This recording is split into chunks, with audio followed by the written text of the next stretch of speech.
Village at Sunset Beach is an 85-acre master-planned mixed-use development in Sunset Beach, North Carolina, offering a wide variety of development opportunities, including specialty retail, medical, office, service, restaurant, and hotel development opportunities.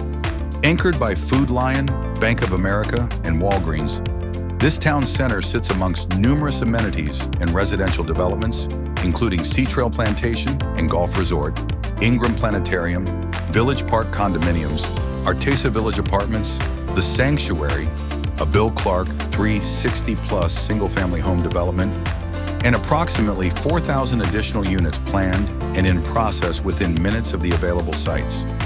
This development is perfectly positioned in one of the few South Brunswick Islands live-work communities, with restaurants, shops, and entertainment all within walking distance.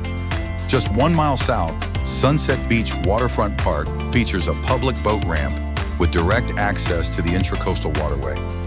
You can head 2 miles west to the island of Sunset Beach, named by National Geographic as one of the best beaches in the world, or 4 miles east to Ocean Isle Beach, ranked the state's #1 place to bask in the sand and surf. Don't miss your chance to bring your business to this exciting coastal destination, serving the high net worth year-round residents, second homeowners, and visitors of the South Brunswick Islands of North Carolina. For more information, contact the Carolinas Commercial Team with Suncoast Partners Commercial.